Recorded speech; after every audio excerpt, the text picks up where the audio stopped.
নমস্কার বন্ধুরা, আমি কাকলি। আমার কিচেনে আপনাদের সকলকে স্বাগত। আশা করি সবাই খুব ভালো আছেন। আজ আমি খুব টেস্টি চিকেন ফ্রাই রেসিপি আপনাদের সাথে শেয়ার করব।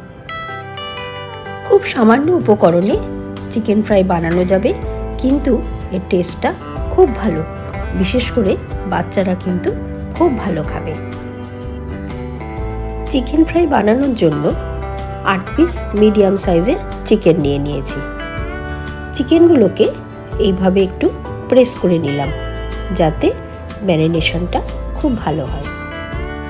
ম্যারিনেশন যত ভালো হবে, চিকেন ফ্রাইটা ততটাই সফট হবে। সব চিকেনের পিসগুলো এইভাবে রেডি করে নিলাম। 1 চামচ রসুন বাটা দিলাম, 1 চামচ নুন দিয়ে দিলাম, 1 চামচ গোলমরিচ গুঁড়ো দিলাম, আর 2 চামচ লেবুর রস দিলাম। চিকেনের সাথে সব উপকরণ খুব ভালোভাবে মিশিয়ে নিলাম।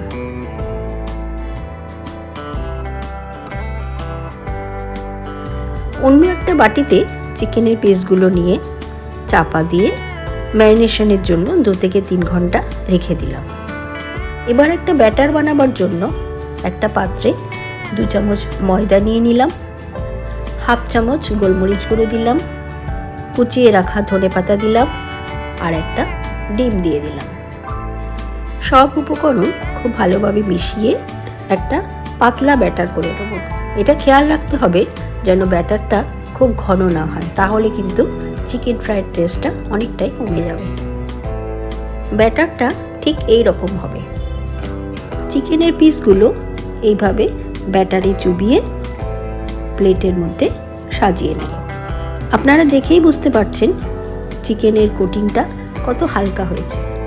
এইভাবে সব চিকেনের পিসগুলো কোটিং করে নেব।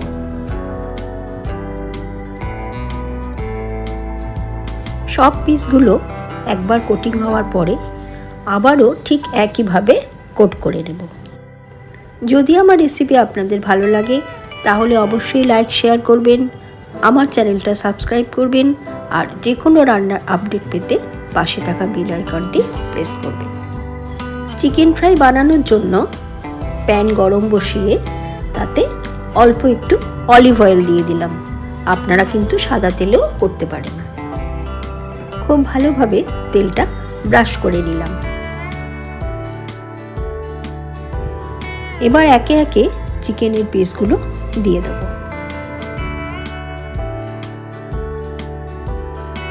ব্যাটারের মধ্যে যে ধনেপাতা কুচি ছিল, একটা চামচের সাহায্যে সেটা চিকেনের পিসের উপরে অল্প অল্প করে দিয়ে দেব।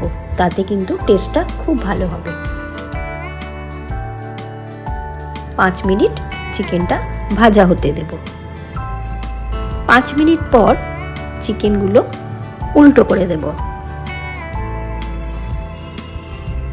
দেখুন কি সুন্দর রং এসছে। চিকেনের অপর পিঠটাও 5 থেকে 6 মিনিট ভাজা করে নেব। দেখুন চিকেন কতটা সফট হয়েছে, আর কালারটাও কি সুন্দর এসছে। আমাদের চিকেন ফ্রাই একদম তৈরি হয়ে গেছে। চলুন এবার সার্ভ করে দিই। আপনারা অবশ্যই বাড়িতে একবার বানাবেন, কেমন লাগলো আমায় জানাবেন। আশা করি আপনাদের খুব ভালো লাগবে। বিশেষ করে বাচ্চারা কিন্তু এই ফ্রাইটা খুব ভালো খাবে, আর একবার খেলে বারবার আপনাদের কাছে খাওয়ার জন্য বায়না করবে। সবাই খুব ভালো থাকবেন, সুস্থ থাকবেন।